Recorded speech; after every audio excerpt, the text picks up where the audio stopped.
नमस्कार,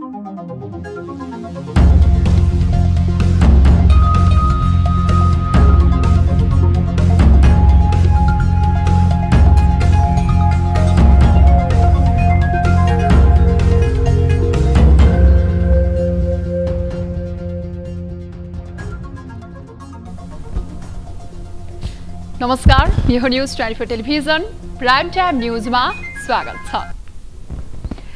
संसद कानून बनाउने थलो हो, जनताको आवाजलाई राष्ट्रियकरण गर्ने ठाउँ हो। तर अहिले नेपालमा संसद राजनीतिक स्वार्थ पूरा गर्ने माध्यम बनेको छ।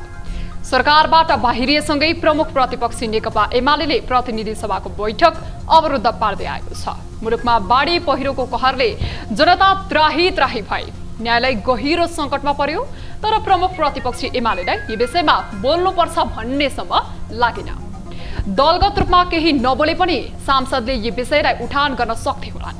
तर एमाले संसद सहज रूपमा चल्नै दिएन। संसदलाई पङ्गो बनाएर राजनीतिक स्वार्थ पूरा गर्ने दाउमा लागेको एमालेलाई यति बेला सभामुख र सरकारसँगको रिस पोख्न पाए अरू केही चाहिएको छैन। जनतालाई जेसुकै होस्, कानून बने बनुन् नबने नबनुन्, एमालेलाई के फरक पर्यो र? गिनिज बुकको आधा भाग नै भर्ने गरी काम गरिसकेको दाबी गर्ने एमाले अब जनताप्रति जिम्मेवार हुनुपर्ने अवस्थामा पुगेकै त होला नि। यता प्रमुख प्रतिपक्षी दल जनताप्रति गैर जिम्मेवार बनेर प्रतिनिधि सभा बैठक अवरुद्ध गरिरहँदा सरकार भने 2 कदम अगाडि बढेर संसद अधिवेशन नै अन्त्य गर्नेतर्फ लागेको छ। संसदलाई गतिशील बनाउने जिम्मेवारी बोकेको सरकार एमालेलाई मनाएर कानून निर्माणका कामलाई अघि बढाउन भन्दा अधिवेशन नै अन्त्य गर्नमै रमाएको छ। अध्यादेशबाट मुलुक चलाउन पल्केको कांग्रेस नेतृत्वको गठबन्धन सरकार यसै गरी बाँकी कार्यकाल सरकार चलाएर थप विवादित बन्ने दिशामा छ। हुन त आसेपासेलाई राजदूत र विभिन्न निकायमा नियुक्ति दिनमै व्यस्त बनेको देउवा नेतृत्वको सरकारलाई त्यस्ता विषयमा मतलब नहुनु अस्वाभाविक त होइन, तर पनि संविधान जोगाउने नारा रटान लगाउन पल्केको सरकारले देखाएको यो हदसम्मको गैर जिम्मेवारीपनलाई आगामी दिनमा जनताले मूल्याङ्कन गर्ने नै छन्। अब प्राइम टाइम न्यूजका हेडलाइन्स। संसद अधिवेशन अन्त्य गर्न राष्ट्रपति भण्डारीलाई मन्त्री परिषद बैठकको सिफारिस। शुक्रबार रातिदेखि अधिवेशन अन्त्य हुने।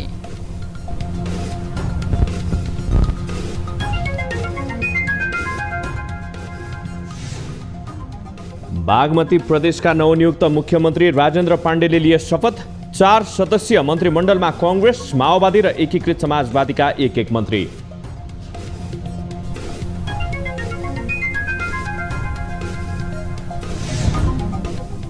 नेपाली कांग्रेसको 14औं महाधिवेशनको कार्यतालिका प्रकाशित। महाधिवेशन आगामी मङ्सिर 24 देखि 26 सम्म हुने। बाँकी रहेका गाउँ तथा नगर अधिवेशनको तालिका समेत सार्वजनिक।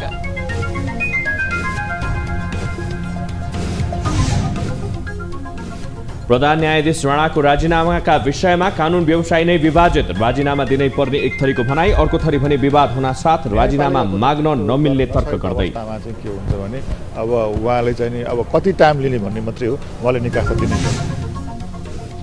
र उकालो लाग्दै शेयर बजार। बिहीबार पनि नेप्से सूचक 13 अङ्कले बढ्यो। बुधबारको तुलनामा कारोबार रकममा भने कमी।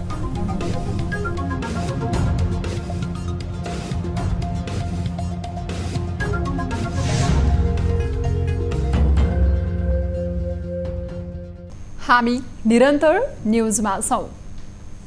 सरकारले संसद अधिवेशन अन्त्य गर्ने भएको छ।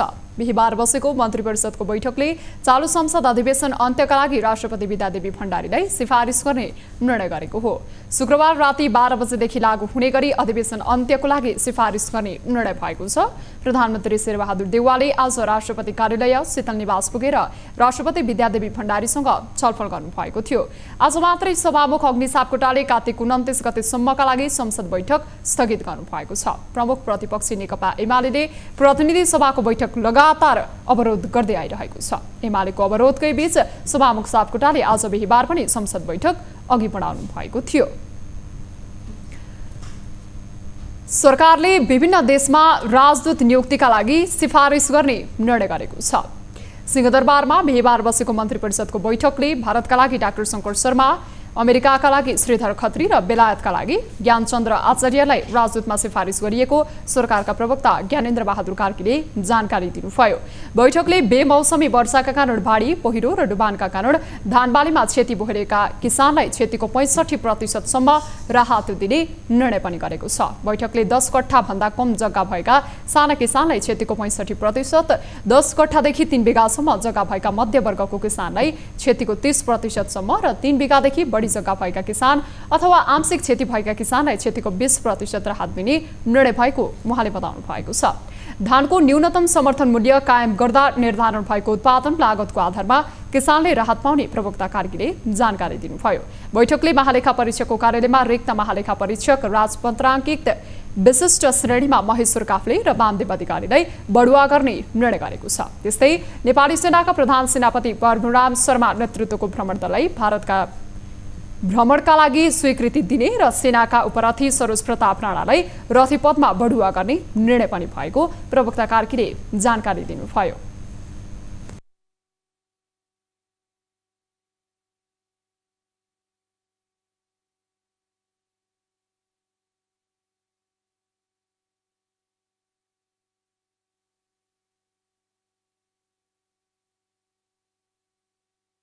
नेतृत्वको भ्रमण दललाई भारत भ्रमणको स्वीकृति दिने, नेपाली सेनाका उपरथी सरोज प्रताप राणालाई रथी पदमा बढुवा गर्ने, global coal to clean power transaction सम्बन्धी वक्तव्य स्टेटमेन्टमा सहमति जनाई हस्ताक्षर गर्न सहमति दिने। त्यस्तै बैठकले सुनकोशी मरिन डाइभर्सनका लागि वन क्षेत्र प्रयोग गर्न दिने निर्णय पनि भएको छ। प्रमुख प्रतिपक्षी दल नेकपा एमाले प्रतिनिधि सभामा अवरोध जारी राखेको छ। दशैंपछि पहिलो पटक आज बसेको प्रतिनिधि सभाको बैठकमा पनि प्रमुख प्रतिपक्षी दल नेकपा एमाले अवरोध गर्यो। सभामुख अग्निप्रसाद सापकोटाले बैठक सुरु गर्न साथ एमाले सांसदहरू रोस्टम घेर्न अगाडि कुदिहाले। सभामुखले सदनको गतिरोध अन्त्य गर्न र बैठक सञ्चालनमा सहयोग गर्न गरेको आग्रहलाई एमाले सांसदहरूले बेवास्ता गर्दा संसद बैठक चल्न सकेन। एक रिपोर्ट। सभामुख अग्नि सापकोटाले बैठक आरम्भ गर्न लाग्दा एमाले सांसदहरू सिटबाट उठेर घेराउ गर्न अगाडि पुगिहाले। दशैंपछि बल्ल तल्ल बसेको संसद बैठकमा एमालेको गतिरोध आज पनि कायमै रह्यो।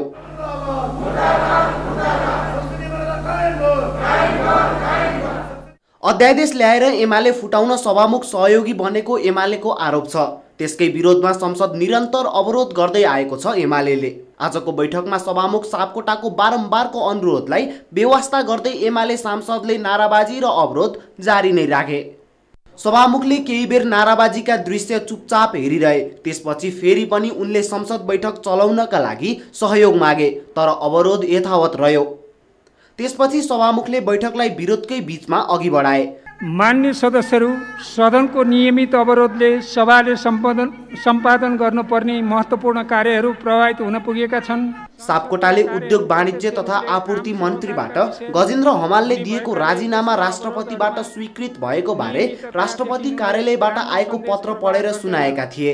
राष्ट्रिय दलित आयोगको वार्षिक प्रतिवेदन पेश गर्न कानुन मन्त्रीलाई उनले रुलिङ गरे। सम्माननीय सभामुख महोदयको अनुमतिले नेपालको संविधानको धारा 294 बमोजिम राष्ट्रिय दलित आयोगको वार्षिक प्रतिवेदन आर्थिक वर्ष 77-78 सदन समक्ष प्रस्तुत गर्दछु।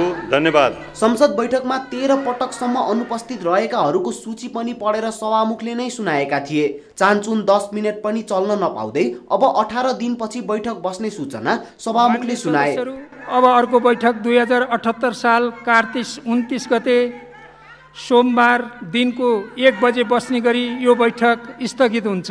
गैर सांसदलाई संसदमा प्रवेश निषेध गर, संवैधानिक सर्वोच्चता कायम गर, संसदीय मर्यादा कायम गर जस्ता नारा लगाएर एमालेको अवरोध चल्दै आएको महिनौं भइसक्यो। तर संवाद र सहमतिबाट निकास निकाल्न न त सत्तारूढ दल, न त प्रमुख प्रतिपक्ष, न त स्वयं सभामुखले नै अग्रसरता लिएका छन्। संसद पेलापेल र ठेलाठेलमै चल्दै आएको छ। बैठक नियमित कार्यसूचीमा प्रवेश गर्न सकेको छैन। सभामुख अग्नि सापकोटाले संविधानको प्रावधान प्रतिनिधि सभा नियमावलीमा भएको व्यवस्था स्मरण गराउँदै बैठक सञ्चालन गर्न पटक पटक आग्रह गरे पनि एमालेका सांसदले घेराउ, नाराबाजी र अवरोध जारी नै राखेका छन्। बागमती प्रदेशका नवनियुक्त मुख्यमन्त्री राजेन्द्र पाण्डेले पद तथा गोपनीयताको शपथ ग्रहण गर्नुभएको छ।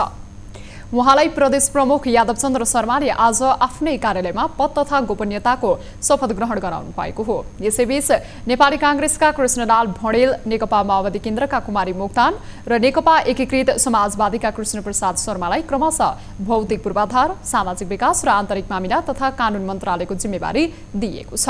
उहाँहरूलाई पनि आज नै पद तथा गोपनीयताको शपथ ग्रहण गराउने कार्यक्रम रहेको थियो। हिजो यसअघिकी मुख्यमन्त्री अष्टलक्ष्मी साक्यले राजीनामा दिएपछि नेकपा एकीकृत समाजवादीको बागमती प्रदेशका संसदीय दलका नेता पाण्डेलाई प्रदेश प्रमुख शर्माले मुख्यमन्त्रीमा नियुक्त गर्नुभएको हो। नेकपा एकीकृत समाजवादीका उपाध्यक्ष राजेन्द्र पाण्डे बिहिबार बागमती प्रदेशको मुख्यमन्त्री नियुक्त हुनुभएको छ। एमालेबाट राजनीतिमा स्थापित हुनुभएका पाण्डे हाल नेकपा एकीकृत समाजवादी तर्फबाट मुख्यमन्त्री बन्नुभएको हो। नेकपा एमाले नेत्री अष्टलक्ष्मी साक्यले पदबाट राजीनामा दिएपछि रिक्त रहेको पदमा उहाँ नियुक्त हुनुभएको हो। एक रिपोर्ट। प्रदेश तहको राजनीतिक उतार चढावसँगै बागमती प्रदेशले नयाँ मुख्यमन्त्री पाएको छ। नेकपा एकीकृत समाजवादीबाट राजेन्द्र पाण्डे मुख्यमन्त्रीमा नियुक्त हुनुभएको हो। उहाँको राजनीतिक करियरको सुरुवात विद्यार्थी जीवनबाटै भएको हो। ग्रामीण विकासमा स्नातकोत्तर गर्नुभएका पाण्डे 2031 सालको विद्यार्थी आन्दोलनबाट राजनीतिमा होमिनु भएको हो। 2036 कार्तिकमा धादिङमा भएको प्रथम जिल्ला पार्टी सक्रिय दलको सचिवको जिम्मेवारी प्राप्त गर्नुभएका उहाँले 2042 साल पुसपछि 2047 पुससम्म नेकपा माले जिल्ला कमिटी धादिङको सदस्यको रूपमा काम गर्नुभएको थियो। 2050 वैशाख 20 गते नेपालगञ्जमा सम्पन्न एमालेको 6औं महाधिवेशनबाट अञ्चल सचिव बन्नुभएका पाण्डे 2054 सम्म सो जिम्मेवारीमा हुनुहुन्थ्यो। 2055 मङ्सिर 5 गते नेकपा एमालेको केन्द्रीय कमिटी सदस्यको जिम्मेवारी प्राप्त गरेसँगै उहाँ राष्ट्रिय राजनीतिमा प्रवेश गर्नुभयो। 2065 सालसम्म केन्द्रीय सदस्य बनेर काम गर्नुभएका उहाँ त्यसपछि भने एमालेको पोलिट ब्युरो सदस्यमा बढुवा हुनुभएको थियो। एमाले र माओवादी मिलेर बनेको नेकपामा उहाँ केन्द्रीय सदस्य भए पनि उहाँ त्यसपछि प्रदेश राजनीतिमा सक्रिय हुनुभएको थियो। बागमती प्रदेशका प्रभावशाली नेता पाण्डे 2078 भदौमा नेकपा एमाले विभाजनपछि नेकपा एकीकृत समाजवादी पार्टीमा आबद्ध रहेर उपाध्यक्षको जिम्मेवारी समेत सम्हाल्दै आउनु भएको छ। राष्ट्रिय राजनीतिसम्मको उहाँको यात्रा त्यति सहज भने थिएन। 2031 सालमा सिक्किम भारतमा गाभिएपछि त्यस विरुद्ध सडकमा प्रदर्शन गर्दा पाण्डे पक्राउ पर्नु भएको थियो। त्यसैगरी 2032 सालमा झापा आन्दोलनका क्रममा समेत उहाँ पक्राउ पर्नु भएको थियो। त्यसैगरी पाण्डेले 2033 सालमा 1 वर्ष, 2037 सालमा शिक्षक आन्दोलनका क्रममा 28 दिन, 2038 सालमा 36 दिन, 2042 सालमा 9 महिना, 2044 सालमा जनपक्षीय जिल्ला सभापतिको हैसियतमा भण्डाफोर नीति लिई फागुन 7 गते भाषण गर्दा 3 वर्ष र 3000 जरिवानाको राजकाज मुद्दामा 17 महिनासम्म जेल जीवन भोग्नु परेको थियो। राष्ट्रिय राजनीतिमा समेत स्थापित भइसक्नु भएका पाण्डे हालसम्म 9वटा निर्वाचनमा भाग लिएर 7 पटक विजयी हुनु भएको छ। 2 पटक चुनाव हारे पनि उहाँ आफ्नो क्षेत्रमा पकड भएको नेता हुनुहुन्छ। 2043 सालमा राष्ट्रिय पञ्चायतको जनपक्षीय उम्मेद्वार बनेका पाण्डे 2044 साल वैशाखमा जनपक्षीय जिल्ला पञ्चायत सभापतिमा निर्वाचित हुनु भएको थियो। त्यसपछि 2048, 2051 र 2056 सालको प्रतिनिधि सभा निर्वाचनमा धादिङ क्षेत्र नम्बर 3 बाट प्रतिनिधि सभामा लगातार 3 पटक उहाँले चुनाव जित्नुभयो।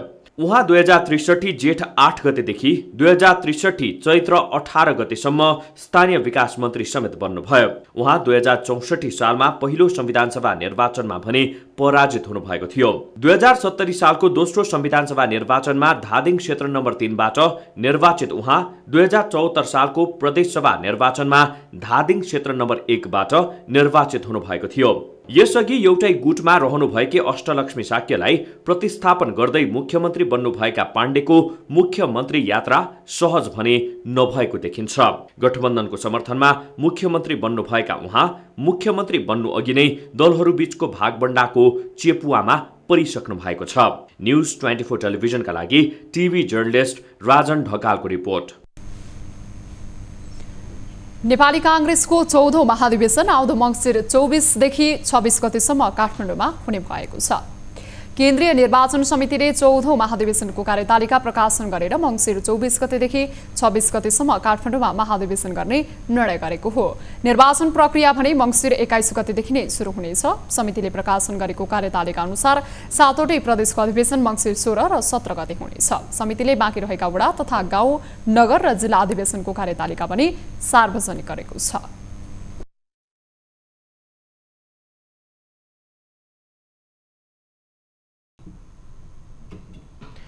हामी निरन्तर न्युजमा छौं। नेकपा एमाले पार्टीको 10औं राष्ट्रिय महाधिवेशनमा 1536 जना प्रतिनिधि चयन गर्ने निर्णय गरेको छ। बिहिबार ललितपुरमा बसेको एमाले स्थायी कमिटी बैठकले विभिन्न क्षेत्रबाट समावेशिताका आधारमा प्रतिनिधि चयन गर्ने निर्णय गरेको हो। बैठकले भूगोलबाट भने 1196 जना प्रतिनिधि चयन गर्ने र जसमा हरेक निर्वाचन क्षेत्रबाट 3 जना महिला सहभागी गराउने निर्णय पनि गरेको छ।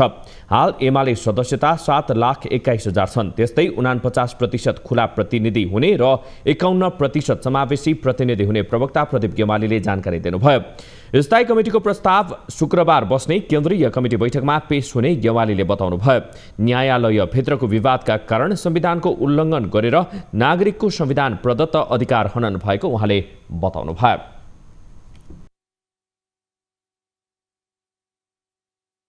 आफैले संविधानको त्यो ढङ्गले उल्लङ्घन गरेर र नागरिकको संविधान प्रदत्त मौलिक अधिकारको यो ढङ्गले चाहिँ हनन हुँदा उहाँहरूको यो गतिविधि असाध्यै अशोभनीय र एक किसिमले चाहिँ बडो दुःखद छ। त्यस्तै उहाँले न्यायालय सुधारका लागि तयार गरेको प्रतिवेदनको कार्यान्वयन भए न्यायालयमा सुधार आउने बताउनुभयो। संवैधानिक विधिभन्दा बाहिरबाट गरिने गतिविधिमा एमाले संलग्न हुन नसक्ने स्पष्ट पनि पार्नुभयो।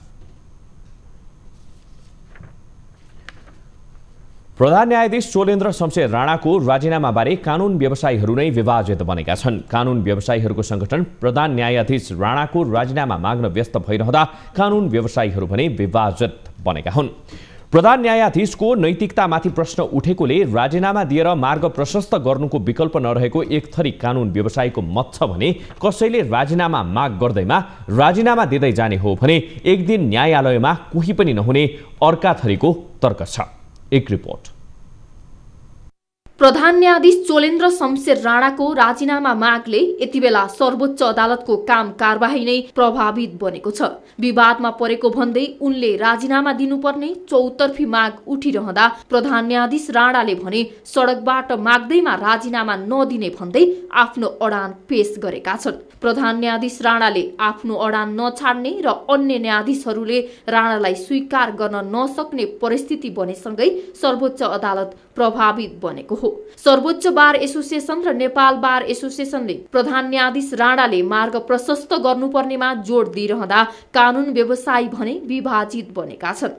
कतिपय कानुन व्यवसायीले प्रधान न्यायाधीशको नैतिकतामा प्रश्न उठेकाले राजीनामा दिनुपर्ने बताउँदै आएका छन् भने कतिपय कानुन व्यवसायीले प्रश्न उठेकै भरमा राजीनामा दिँदै जाँदा न्यायालयमा कोही पनि रहन नसक्ने तर्क गरेका छन्। संवैधानिक बाटोबाट नियुक्त भएकाले संवैधानिक बाटोबाटै बहिर्गमन गर्नुपर्नेमा उनीहरूको जोड छ। संविधान बमोजिम त आउनुभयो तर संविधान बमोजिम नै एउटा फङ्सन गर्न सक्नु भएन भने उहाँको फङ्सन भनेको त उहाँले आफै 2-4 मुद्दा हेर्दै मात्रै उहाँको फङ्सन टुङ्गिने होइन, पुरा हुने होइन। उहाँले त समग्र न्यायपालिकाको नेतृत्व गर्न सक्नुभयो तर उहाँले न्यायपालिकाको नेतृत्व गर्न सकिरहनु भएको छैन। अब उहाँले न्यायपालिकाको नेतृत्व गर्न नसकेको अवस्थामा चाहिँ के हुन्छ भने अब उहाँले चाहिँ नि अब कति टाइम लिने भन्ने मात्रै हो, उहाँले निकास दिनैपर्छ, अर्को उपाय छैन। कानुनले के दिएको, संविधानले के दिएको छ त? प्रधान न्यायाधीशले के चाहिँ गल्ती गरेका छन् त्यो कुराहरू आरोपहरू बारले ल्याउन सक्नु पर्यो। यो अपराध गरेका छन् भनेर उहाँले चाहिँ के भन्छ आम कानुन व्यवसायको बिचमा राख्न सक्नु पर्यो बारले। त्यो कुराहरूले चाहिँ कानुन व्यवसायहरूले पास गर्न सक्नु पर्यो। त्यो कुराहरूलाई पास गरेर यदि त्यस्तो खालको पार्टी अथवा त्यस्तो खालको चाहिँ सिद्धान्त बोक्ने पार्टी छ भने उसले चाहिँ के छ भन्दा महाभियोगमा लान सक्छ। संविधानले दिएको एउटा बाटो छ नि, त्यो बाटोमा जानु पर्यो। विधि अन्तर्गत जानु पर्यो। प्रधान न्यायाधीश राणाले मार्ग प्रशस्त गर्नुपर्ने अडान लिँदै आएको नेपाल बार निकट कानुन व्यवसाय पनि विभाजित बनेका छन्। राजीनामाको विषयमा यी संगठनमा नै एकमत नहुनुले यो माग नै फितलो हुने सम्भावना बढेको छ। बार भनेको ठुलो संस्था हो, 18-20 हजार कानुन व्यवसायी सिनियर जुनियर धेरैतिर फर्केका, धेरै पार्टीमा आस्था राख्ने, धेरै चाहिँ राजनीतिक दलतिर टिल्टेड भएका जति पनि फोर्सहरू छन् सबैको कानुनी सल्लाहकार त आखिर वकिल नै हुन्छ। त्यस कारणले गर्दाखेरि छलफलमा विविध विषयहरू आउनु अलग कुरा हो।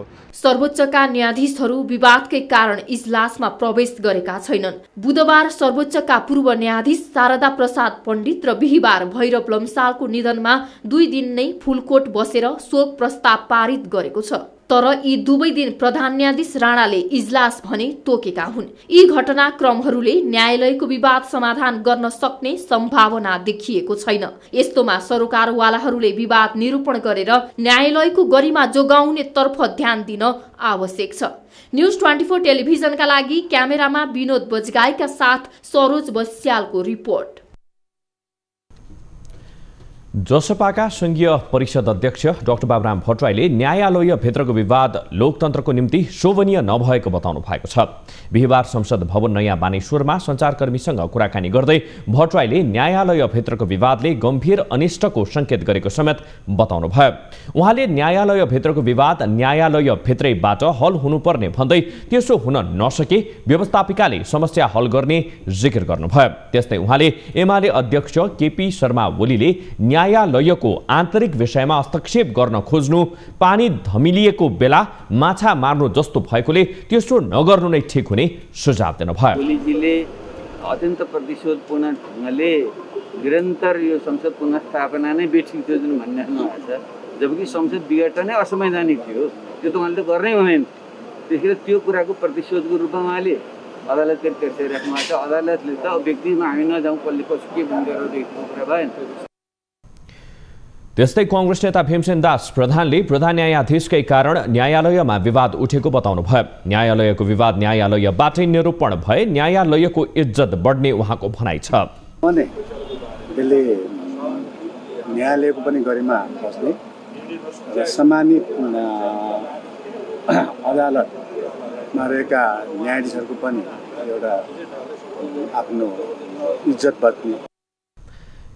त्यस्तै एमाले सांसद महेश बस्नेतले न्यायालयमा देखिएको समस्या व्यक्तिगत रूपमा भन्दा पनि नीतिगत समाधान हुनुपर्ने भनाइ राख्नुभयो। अदालतको नेतृत्व कसले गर्ने, अहिलेको प्रधान न्यायाधीशले गरेको चाहिँ ठिक, यस पछाडि आउने चाहिँ एकदम दुधले नुहाएको अहिले चाहिँ बेठिक भन्ने ढङ्गले बहस गर्न खोजेको छ। मलाई लाग्छ यसलाई व्यक्तिगत ढङ्गले भन्दा पनि यसलाई प्रवृत्तिगत ढङ्गले र यसलाई एउटा कुनै व्यक्तिमा केन्द्रित गर्ने भन्दा पनि यसलाई नीतिगत ढङ्गले सुधार गर्ने कुरामा जानुपर्छ।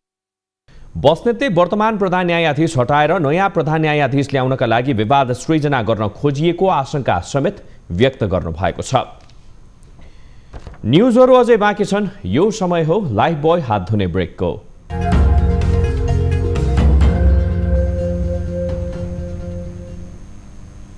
हामी निरन्तर न्यूजमा छौं।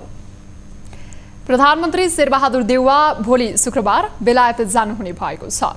स्कटल्यान्डको ग्लासगोमा हुने संयुक्त राष्ट्रसङ्घीय संरचना महासन्धिको 26को सम्मेलनमा भाग लिन प्रधानमन्त्री देउवा त्यसतर्फ जान लाग्नु भएको हो। भ्रमणको क्रममा देउवा शनिबार नेपालका लागि सर्वदलीय संसदीय समूह APPGN र बेलायत नेपाल व्यापार तथा लगानी मञ्चले लन्डनमा आयोजना गर्ने स्वागत कार्यक्रममा सहभागी हुनुहुनेछ। प्रधानमन्त्री देउवाले त्यहाँ रहँदा बेलायत नेपाल समाजका प्रतिनिधि, गैर आवासीय नेपाली सङ्घ र बेलायतमा बसोबास गर्ने नेपाली समुदायका प्रतिनिधिले भेट्ने कार्यक्रम रहेको परराष्ट्र मन्त्रालयले जनाएको छ। अक्टोबर 31 मा प्रधानमन्त्री देउवाको सम्मानमा लन्डन स्थित नेपाली दूतावासले आयोजना गर्ने स्वागत समारोहमा उहाँ सहभागी हुने कार्यक्रम छ। उहाँले भूतपूर्व गोर्खा संगठनका प्रतिनिधि, बेलायती संसदका सदस्य र अन्य नेपाली प्रवासी सदस्यसँग पनि भेटघाट गर्नुहुनेछ। प्रधानमन्त्री देउवा असोज 15 गते सोमबार कोप 26 को औपचारिक उद्घाटन समारोहमा सहभागी हुनुहुनेछ। प्रदेश 1 मा नेपाली कांग्रेसले प्रदेश सरकार परिवर्तनका लागि छलफल सुरु गरेको छ। 5 दलीय गठबन्धन बीच प्रदेश सरकार परिवर्तन गर्ने र त्यसको नेतृत्व कुन दलले लिने भन्ने विषयमा छलफल गरेको हो। यसअघि सो प्रदेशमा नेकपा एकीकृत समाजवादीलाई मुख्यमन्त्री दिने सहमति भए पनि नेपाली कांग्रेसले समेत नेतृत्वमा दाबी गरेकोले यति बेला सो प्रदेश सरकार परिवर्तनको प्रक्रिया रोकिएको छ। कांग्रेस संसदीय दलका प्रमुख सचेतक केदार कार्कीले आफूहरूको नेतृत्वमा नयाँ सरकार गठनका लागि प्रयास भइरहेको जानकारी दिनुभएको छ। उहाँले आलोपालो वा नेपाली कांग्रेसको नेतृत्वमा सरकार गठनका लागि गठबन्धनमा र अन्य दलसँग पनि पहल भइरहेको बताउनुभयो।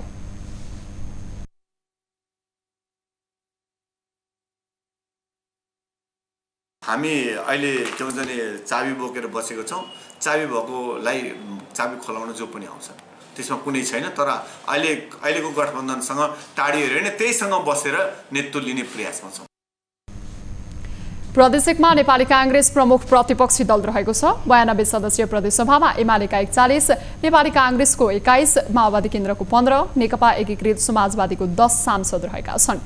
यस्तै जनता समाजवादी पार्टीको 3 तथा राप्रपा र संघीय लोकतान्त्रिक राष्ट्रिय मञ्चको 1-1 जना सांसदहरू रहेका छन्। प्रदेश 1 मा गठबन्धन दलहरूमध्ये तेस्रो ठूलो दललाई नेतृत्व दिने विषयमा कांग्रेसभित्र असन्तुष्टि बढेको छ। यो असन्तुष्टिकै कारण कांग्रेसका सांसदहरूले फ्लोर क्रस गर्ने सम्भावना बढेसँगै कांग्रेसले नै प्रदेशसभाको बैठक सार्नका लागि यसअघि निवेदन दिएको थियो। प्रदेश 1 मा कार्तिक 15 गते विश्वासको मतमाथि मतदान हुने कार्यक्रम रहेको छ।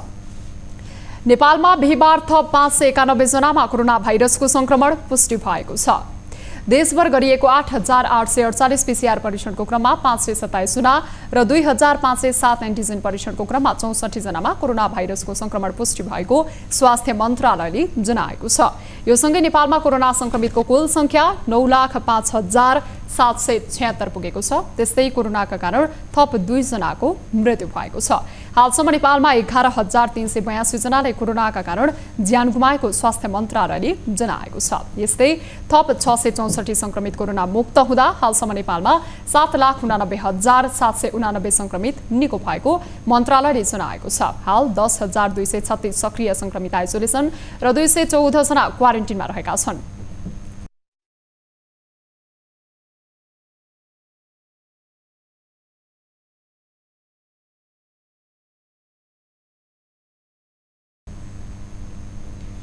भैरहवा स्थित भीम अस्पतालमा अक्सिजन प्लान्ट सञ्चालनमा आएको छ। बिहीबार लुम्बिनी प्रदेशका स्वास्थ्य, जनसङ्ख्या तथा परिवार कल्याण मन्त्री इन्द्रजित थारूले उद्घाटन गरेसँगै प्लान्ट सञ्चालनमा आएको हो। टर्कीमा बनेको अक्सिजन प्लान्ट अस्पतालमा स्थापना गरिएको हो। दैनिक 12 लाख लिटर अक्सिजन उत्पादन हुने र त्यसबाट दैनिक 200 सिलिन्डर अक्सिजन भर्न सकिने भएको छ। एक रिपोर्ट। भैरहवाको भीम अस्पतालमा अक्सिजन प्लान्ट स्थापना गरिएको छ। 2 करोड 60 लाख लगानीमा स्थापना भएको सो प्लान्ट पीडी इन्जिनियरिङले बनाएको हो। प्लान्टबाट अक्सिजनलाई सिलिन्डर भर्न सकिने र पाइपलाइनबाट अस्पतालमा प्रयोग गर्न सकिने गरी निर्माण गरिएको छ। अक्सिजनलाई प्युरिफाई गरेर 90% मा हामीले सिरियसली इन्जर्ड कि त भेन्टिलेटरमा भएको पेसेन्टहरूलाई दिनुपर्ने हुन्छ। त्यही भएर हामीले यो अक्सिजन प्लान्टले चाहिँ त्यो प्युरिफाई गर्ने काम गर्छ। मन्त्री थारूले कोरोना महामारीको तेस्रो लहर आउन सक्ने सम्भावनाका बीच प्लान्ट सञ्चालनमा आउनुलाई सकारात्मक भन्नुभएको छ। उहाँले कोरोनाको सम्भावित जोखिमसँग लड्न हरेक अस्पताल, स्वास्थ्य चौकी, प्रदेश सरकार पूर्व तयारीमा बस्नुपर्नेमा जोड दिनुभयो। यस्तै प्रदेश सरकारका स्वास्थ्य, जनसङ्ख्या तथा परिवार कल्याण राज्य मन्त्री बिमला कुमारी ओलीले अक्सिजन प्लान्ट स्थापना हुनु यस क्षेत्रका नागरिकको लागि खुसीको कुरा भएको बताउनु भएको छ। सम्भावित तेस्रो लहरसँग जुझ्नको निमित्त यो अक्सिजन प्लान्ट महत्त्वपूर्ण बन्नेछ। यसलाई हामी सफलतापूर्वक सञ्चालन गर्नुपर्दछ। अब त्यो समस्या अस्पतालमा आउने बिरामीहरूले भोग्नु पर्ने छैन। 1990 सालमा स्थापना भएको यस जिल्ला अस्पतालमा 25 शय्या स्वीकृत भए पनि यहाँ 120 वटा बेड सञ्चालनमा छन्। कोरोना महामारी उच्च तहमा पुगेका बेला प्रदेशका अधिकांश संक्रमितको यहाँ उपचार गरिएको थियो। अक्सिजनको चरम अभावका बेला समेत अस्पतालले बिरामीको भुइँमा राखेर उपचार गरेको थियो। त्यसबेला अक्सिजन चरम अभाव भएपछि सरकारले यहाँ अक्सिजन प्लान्ट स्थापनाका लागि बजेट उपलब्ध गराएको थियो। तेस्रो लहर आएमा अक्सिजन अभाव नहुने यहाँका नागरिकको विश्वास छ। न्यूज 24 टेलिभिजनका लागि रूपन्देहीबाट टिभी जर्नलिस्ट प्रकाश न्यौपानेको रिपोर्ट। अब बिजनेस न्यूज।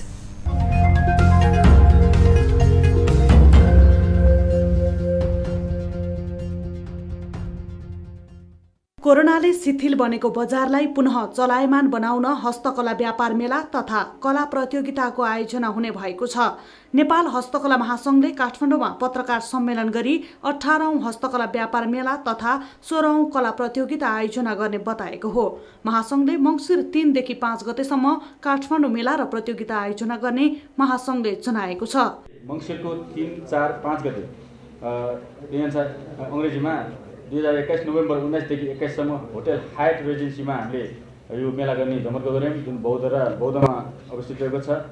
मेलामा हस्तकला लगायत विभिन्न वस्तुहरूको करिब 120 वटा स्टलहरू रहनेछन्। 70 वर्ष नागेका ज्येष्ठ कलाकारहरूलाई तथा हस्तकला विदेशी बजारमा निर्यात गर्ने उत्कृष्ट निकासीकर्ताहरूलाई सम्मान समेत गरिने महासंघले उल्लेख गरेको छ।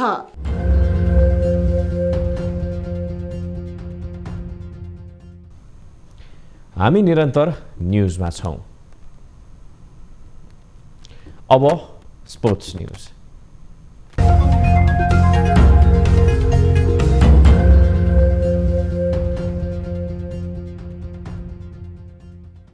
काठमाडौँको Chyasal youth club Belbari gold cup फुटबलबाट बाहिरिएको छ। मोरङमा बिहीबारदेखि सुरु भएको प्रतियोगितामा रोलिङ क्लबसँग च्यासल पेनाल्टी सुटआउटमा 4-3 गोल अन्तरले पराजित भएको थियो। आजको खेलमा हालै च्यासलमा अनुबन्ध भएका नेपाली मूलका इटालियन खेलाडी विकास मोराग्लिया पनि खेलेका थिए। निर्धारित समय 1-1 गोलको बराबरीमा सकिएपछि खेलको नतिजा पेनाल्टी सुटआउटबाट निकालिएको थियो। डाँगीहाट फुटबल क्लबको आयोजनामा सुरु भएको प्रतियोगिताको विजेताले नगद 5 लाख प्राप्त गर्नेछ। प्रतियोगिता अन्तर्गत शुक्रबार विभागीय क्लब नेपाल एपीएफले भारतको अमुक्ता परिवारसँग खेल्नेछ।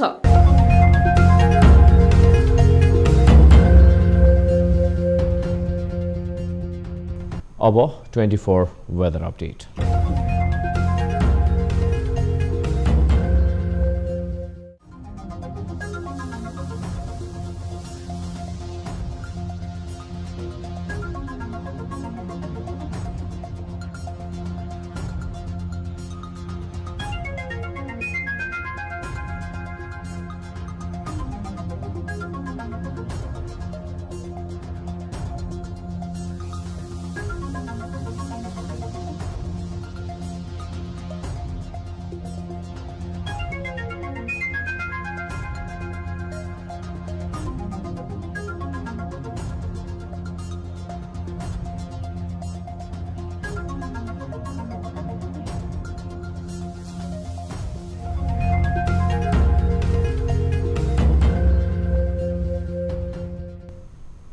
अब प्राइम टाइम न्यूज सकिनु अघि अहिलेसम्मका हेडलाइन्स पुनः एकपटक। संसद अधिवेशन अन्त्य गर्न राष्ट्रपति भण्डारीलाई मन्त्रिपरिषद बैठकको सिफारिस। शुक्रबार रातिदेखि अधिवेशन अन्त्य हुने।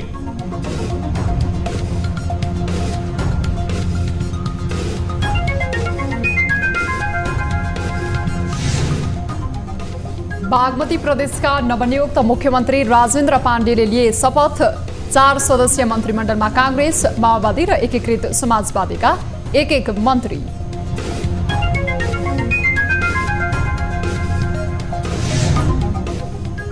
नेपाली कांग्रेसको 14औं महाधिवेशनको कार्यतालिका प्रकाशित। महाधिवेशन आगामी मङ्सिर 24 देखि 26 सम्म हुने। बाँकी रहेका गाउँ तथा नगर अधिवेशनको तालिका समेत सार्वजनिक।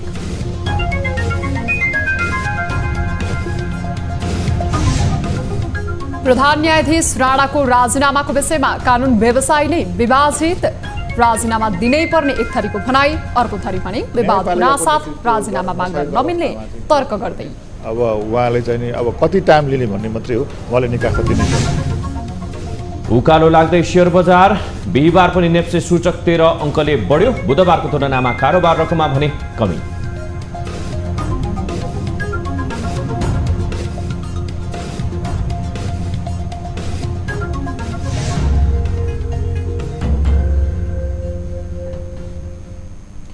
प्राइम टाइम न्यूज अहिलेलाई यति नै। ताली र गालीका लागि हामीले सोधेको प्रश्नको अन्तिम नतिजा, यसपछि प्रसारण हुने कार्यक्रम सीधा कुरा जनतासँगमा हेर्न सक्नुहुनेछ। थप न्यूजका लागि हाम्रो वेबसाइट www.news94nepal.com हेर्नुहोला। साथै हामीलाई फेसबुक, ट्विटर र युट्युबमा पनि फलो गर्न सक्नुहुनेछ। यस्तै मोबाइल, भाइबर र इमेलबाट 24 हेल्प डेस्कमा समस्या र गुनासो गर्न सक्नुहुनेछ। अहिलेलाई बिदा दिनुहोस्। हामी निरन्तर न्यूजमा छौं। नमस्ते।